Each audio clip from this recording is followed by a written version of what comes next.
और देखिए मेरे दो सहयोगी लगातार हमारे साथ बने हुए हैं वाराणसी से और सुप्रीम कोर्ट के बाद से अवनीश चौधरी। में दोनों का रुख करूंगी, लेकिन उससे पहले ज्ञानवापी मामले में न्यूज नेशन का सबसे बड़ा खुलासा ये कि वजू वाले तालाब में मौजूद जो शिव है वही असली विश्वनाथ है। जी हां, वही शिवलिंग असली विश्वनाथ है।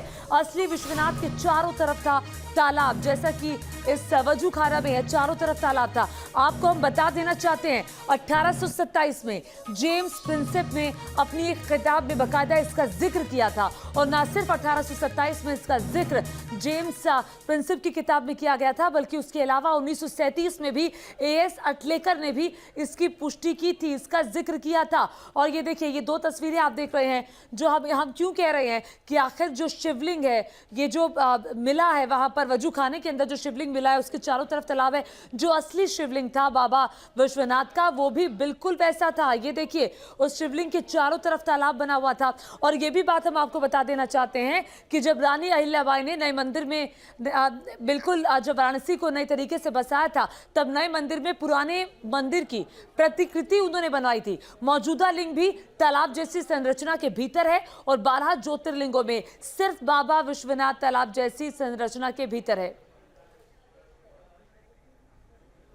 और देखिए, इसीलिए 12 शिवलिंग भी हम लगातार आपको बता रहे हैं। कहीं पर भी तालाब नुमा जो शिवलिंग है वो कहीं पर नहीं बनाया गया। लेकिन जो आपको ये बता देना चाहते हैं कि जो असल में बाबा विश्वनाथ का जो शिवलिंग था वो वैसा ही था जैसा कि मिला है उस वजू खाना से, चारों तरफ तालाब। और यही जो शिव है वो असली विश्वनाथ है। असली विश्वनाथ के चारों तरफ तालाब था और इसका जिक्र बकायदा 1827 और 1937 में एएस अटलेकर की किताब में किया गया था। 1827 में इसका जिक्र किया गया था जे प्रिंसेप की किताब में। और ये देखिए, ये 12 तस्वीरें आप देखेंगे जो 12 ज्योतिर्लिंगों की।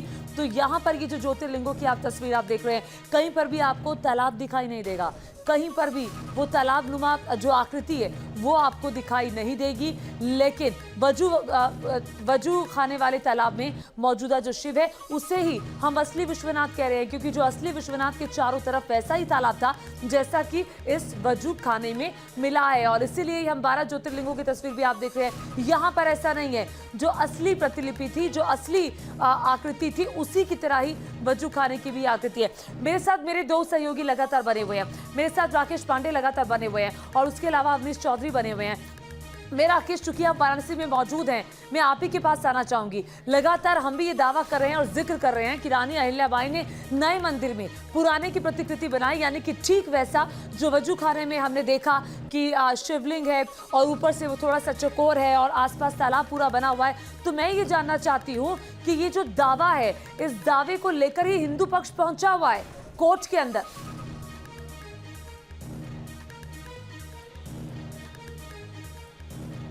देखिए ज्योति, हमारे पास इतिहास का सबसे बड़ा प्रमाण हमारे पौराणिक ग्रंथ और प्राचीन साहित्य हैं। स्कंद पुराण में अगर आप जाइए, उसके काशी खंड में वर्णन है कि ज्ञान व्यापी काशी का मूल केंद्र है। और काशी खंड के 34वें अध्याय में 36, 37, 38 और 39वां श्लोक सिर्फ और सिर्फ ज्ञान व्यापी के महात्म्य पर है, जिसमें साफ तौर पर लिखा गया है कि विश्वेश्वर के दक्षिण में ज्ञान व्यापी स्थित है।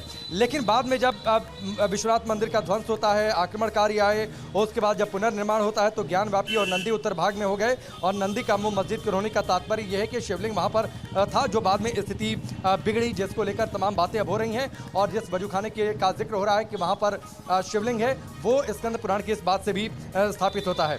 एक और बड़ी चीज़ है, पुराणों में बार बार इस बात का जिक्र किया गया है कि महादेव शिव को अष्टमूर्ति कहा गया है। और जिस स्कंद पुराण का हम जिक्र कर रहे हैं उसमें जो है 17वें श्लोक में ये कहा गया है, इति ज्ञानम ममोद्भूतम ज्ञान व्यापी क्षणात् क्षणात्, यानी ज्ञान व्यापी के दर्शन मात्र से ज्ञान का संचार हो जाता है। तो आप पुराणों की बातचीत करिए, आप इतिहास की बातचीत करिए। चूंकि आप इतिहास का जिक्र कर रही थी, इसलिए ये स्कंद पुराण की बातें ध्यान में आ गई, जो मैं थोड़ी देर पहले पढ़ते हुए मैंने उसको सेव करके रखा हुआ था। तो मुझे लगा दर्शकों से इस बात का जिक्र करना बेहद ज़रूरी है। लेकिन आप काशी की गलियों में जाइए, काशी में घूमिए, काशी के लोगों से बातचीत करिए। वो लोग भगवान शिव को लेकर बातचीत करते हुए एक अलग ऊर्जा में ओतप्रोत दिखाई देते हैं। वो कहते हैं काशी तो यहाँ कण कण में है, और नंदी का मुख अगर मस्जिद की ओर है तो शिवलिंग वहाँ नहीं मिलेगा तो कहाँ मिलेगा। ये उनकी बातें, ये उनकी आस्था। लेकिन फिलहाल चूंकि मामला कोर्ट के दायरे में है, वाराणसी के कोर्ट में सुनवाई, सुप्रीम कोर्ट में मौजूदा जो स्थिति है, सुप्रीम कोर्ट की ओर से ये भी सुप्रीम कोर्ट की ओर से भी ये कहा गया है कि अगर शिवलिंग मिलता है तो उसको संरक्षित करिए, लेकिन नमाजियों को भी कोई दिक्कत न हो, संतुलन बनाने का यही सबसे बेहतर तरीका है। वाराणसी कोर्ट में भी सुनवाई, सर्वे के रिपोर्ट को लेकर तमाम बातें हुई। दो दिन का वक्त और दे दिया गया, चूंकि 8 घंटे की वीडियोग्राफी हुई है। तस्वीरें हजारों की ठीक तादाद है, में पूरा दिन नजर लगातार बंदी रही चुकी है। अब सर्वे की रिपोर्ट के लिए 2 दिन का वक्त और दे दिया गया है कोर्ट कमिश्नर को। मैं सीधे अवनीश आपके पास आना चाहूंगी, क्योंकि सुप्रीम कोर्ट में भी मामला पहुंचा, मुस्लिम पक्ष ने अपनी बातें रखी और सुप्रीम कोर्ट ने सुनवाई से इनकार कर दिया। सुप्रीम कोर्ट ने कहा कि जब मामला निचली अदालत में चल रहा है, अभी इस मसले पर सुनवाई नहीं करेंगे। लेकिन सुप्रीम कोर्ट से आज मुस्लिम पक्ष को ये झटका जरूर लगा है। सुप्रीम कोर्ट ने कहा अभी हम इस पर सुनवाई नहीं करेंगे, इस बाबत मामला निचली अदालत में है।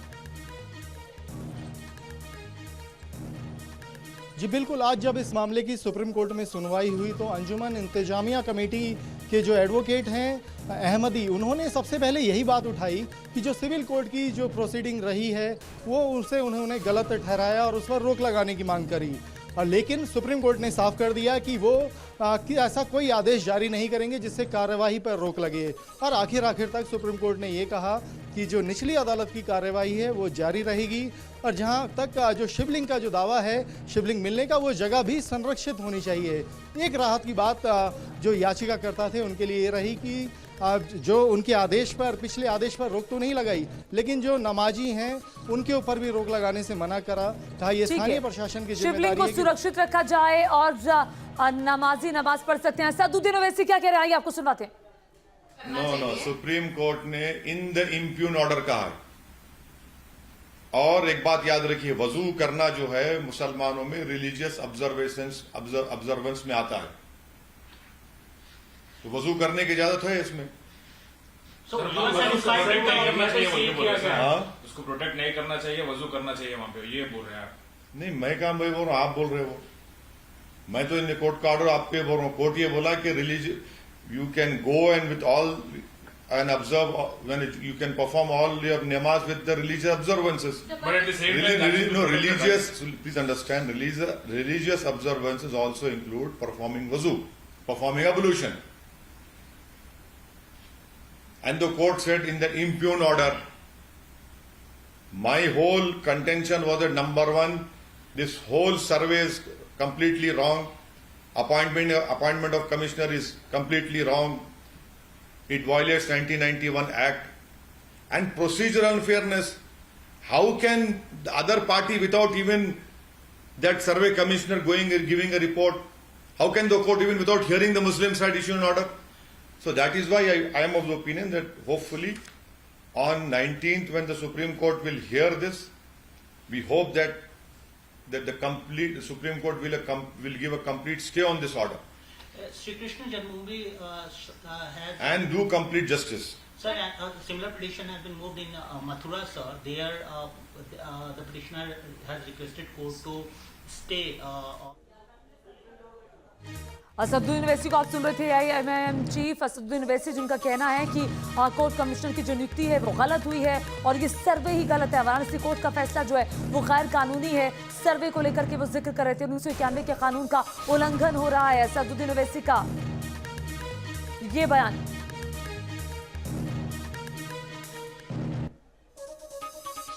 और मेरे साथ मेरे दो सहयोगी लगातार बने हुए। अवनीश का मैं रुख करती हूँ। अवनीश, अभी असदुद्दीन ओवैसी को भी सुन रहे थे। असदुद्दीन ओवैसी कह रहे हैं कि ये जो कोर्ट ने आदेश दिया यही सरासर गलत है, क्योंकि हम लगातार बात कर रहे थे, मुस्लिम पक्ष को बड़ा झटका लगा है। सर्वे को लेकर मुस्लिम पक्ष वहां पहुंचा हुआ था। हालांकि आज सुप्रीम कोर्ट ने यह भी कहा कि जो शिवलिंग है उसको सुरक्षित रखा जाना चाहिए, उसके साफ तौर पर निर्देश दिए गए आज।